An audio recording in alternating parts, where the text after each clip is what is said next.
So I'm gonna do two batches because you don't want to I'm gonna do two batches because you don't want to overcrowd the oil. Ding, ding, ding, we got it.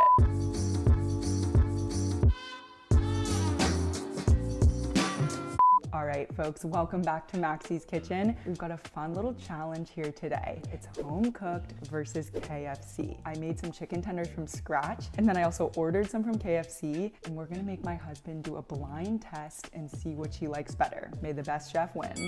All right, so we've got our chicken tenders here. The first thing I'm gonna do is if there's any large pieces of like tendon sticking out, I'm just gonna chop those off. I don't feel the need to go like all the way down and remove every single little piece, but if there's any just like big pieces sticking off, I would get them out. Now we're gonna add buttermilk to cover, so this is 2 cups. Typically, my rule of thumb for meat is 1 teaspoon of salt per pound, but what we're doing right now is we're gonna brine the chicken in like a salty liquid. So here I'm gonna add 2 tablespoons of salt, but it'll make, it'll seal in all the juices and it'll be delicious. All right, so go ahead and mix this up and get them all evenly coated. Now we are gonna cover and refrigerate and marinate these for at least 30 minutes, but you could marinate them up to a day. And I have to say, I just got so excited to see who is gonna win this battle, me versus KFC. And it's gonna be a fair battle because I've never made these before. This is my first time making chicken tenders, so my husband doesn't know how they would taste if I made them. And we also don't really go to KFC, so it's gonna be a totally blind taste test. So we're gonna be making a wet batter and a dry batter. Let's start by making the dry batter. Here I have a cup of flour, and what I'm gonna add, this is kind of the secret ingredient. This is a 1/2 cup of cornstarch. And I don't know if I've told you guys, but I'm a quarter Korean, a quarter Chinese, and then I'm also Russian, Romanian, and Polish, a big mix. But this is kind of based off of the Korean fried chicken technique because the Koreans are so good at making fried chicken, let me tell you, and it's always like super crispy and delicious. So that's why we're adding the cornstarch. We're gonna add 2 teaspoons of salt because I want this batter to be nice and salty and delicious. A teaspoon of baking powder. This is gonna help the batter kind of puff up and stay light and airy and crispy instead of being dense, so don't leave that out. 2 teaspoons of onion powder. We've got 2 teaspoons of garlic powder. 1/2 teaspoon of cayenne pepper. Cayenne pepper is spicy, but my husband loves spice, so I'm feeling like this might give me the leg up. And then a teaspoon of paprika. Now we are going to mix that all together. So I'm working around my husband's work schedule today. So I'm gonna pause here, and then right before he's ready to be our guest star, I'm gonna make the wet batter, and then we're gonna put it all together. We're gonna fry them, we're gonna order the KFC delivery, and we're gonna see who wins this battle. I don't know why I'm doing karate motions. 1 hour later. Alrighty folks, we are back. It's been about 1.5 hours in the real world, and during the break I spoke to my mom on the phone, as I do many times per day, and she got me paranoid. She doesn't want me to disgrace our family and lose this battle, and she was like, KFC has so many spices in their chicken, blah, blah, blah, blah, blah. So I did some more research, and they do have a lot of spices, so I feel like I need to add more spices, okay? So I'm gonna add more paprika. So I think this gets us up to 2 tablespoons. I wrote down what I'm doing, so I will include it in the caption. This is celery salt, ground ginger, and ground mustard. So we are spicing it up, and I hope this is gonna give us the W. Okay, mixy. This one looks like a spicy bunch now. I'm gonna see if I can taste it. Oh no, you're not supposed to eat raw flour. That is really flavorful. I think it's gonna be good. Okay, now we are gonna make this. The sink is making a very weird growling noise. It's because the dishwasher's on. 1 second. Okay, now we're gonna make our wet batter. We're gonna take a 1/2 cup of the dry batter, 2 more tablespoons of cornstarch. That's our secret ingredient for the crisp. And now I'm adding 1/2 cup of water.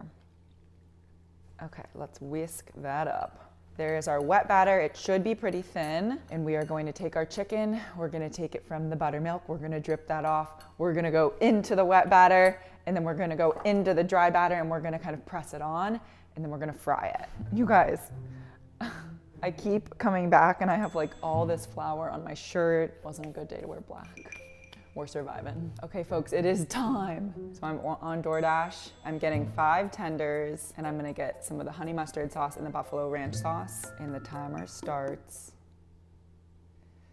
Order's processing.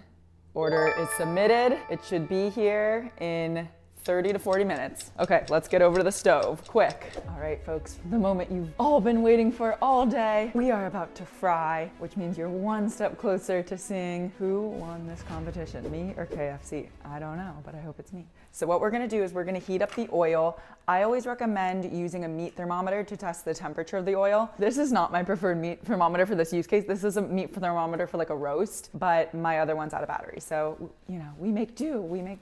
Okay. So temperature now, and kind of mix it around too, is at 118. So it still needs a little bit more time. We want the oil to be about 350. So now we can start with our chicken breading process. So I've got this on a sheet pan over here just so it doesn't drip everywhere. But what we are gonna do is using our hands. Should I put on gloves? Yeah, maybe I'll put on gloves. Be right back. So what we're gonna do is we're gonna take the chicken. It's been brining in that delicious kind of salty buttermilk mixture, which is gonna get it nice and tender. So we're gonna kind of drip off any excess marinade. Yeah, I guess marinade. And then what we're gonna do is we're gonna put the chicken into the wet batter, okay? And then we're gonna go into the dry batter and we're gonna get it all nice and dusted on. Oh, it looks good. With all those delicious spices, it smells so good. And I'm gonna do a few at a time. So I'm gonna do two batches because you don't wanna I'm gonna do two batches because you don't wanna overcrowd the oil. Ding, ding, ding, we got it. I'm gonna put them on a wire rack after cooking, and then I'm gonna keep them warm in like a 190-degree oven. I read that that's a good tactic if I need to. Maybe if like we're ready to go, everything's here, then I don't have to keep them warm. A tip is if you don't have a meat thermometer, you can put a chopstick in, and when it bubbles, it means it's up to temperature, so it's not bubbling. Okay, I feel like it's New Year's Eve. We're waiting for the ball drop. 341, 342, 344, 329, 47, 48, 350, Happy New Year! So now what we're gonna do, we're gonna take our chicken. I'm gonna start with the bigger piece because that one's gonna fry for longer. It's gonna be pretty. Are you ready? Oh shit, sorry. Oh my gosh, watch out. That probably be more careful than I am. Okay. I've never made fried chicken tenders before. Did I tell you that? We're gonna be okay. I don't deep fry often because it's not healthy, but balance. Okay, these two are up to temp. Okay, that's up to temp too. Now I'm thinking I might have a grease fire because the grease went out. I hope not. So I'm gonna move this, finish it, and then we'll be back. All right, welcoming to the show, my husband, Doug. Doug, say hello to the wonderful people of YouTube. Hello, people of YouTube. Now, a couple questions just so that you guys know we're not playing any tricks. Did I tell you which one I made? For the chicky-chicky-challenge? For the chicky-chicky-challenge. You didn't tell me anything. And I thought it was downstairs. I know, I've been like, where are you? And I was like, are you coming? And he thought I was gonna be downstairs. Anyways, and have I ever made fried chicken tenders before? No, you'd usually say it's like not healthy enough. Balance. I've never done it. I've never deep fried chicken tenders. And then have we been to KFC recently? Or I don't think I've been since I was a kid. Yeah, I don't know if I've ever been. So I wasn't. Maybe we went to Popeyes. Yeah, but anyways, he has no idea whose it's whose. Here we go. We're gonna blindfold him. My running bandana. This is his running bandana. Okay, no peeking. Number one. Okay, open your mouth. Are you gonna use sauce? Well, I feel like you should try it without sauce. Okay. Okay, and then you're comparing it to number two. Okay, number two.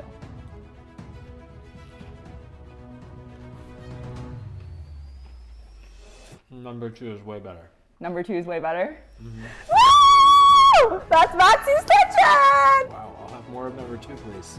And these have been sitting here for like 20 minutes while I'm waiting for him. I thought he was coming upstairs, he was not, and it was... I need some sauce.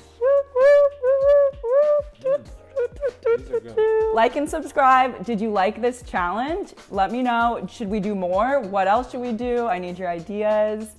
Thanks so much for watching. If you made it this far, you know I love you and I appreciate you so much. And thanks to my special guest star today. Very special. Have a great day, everyone.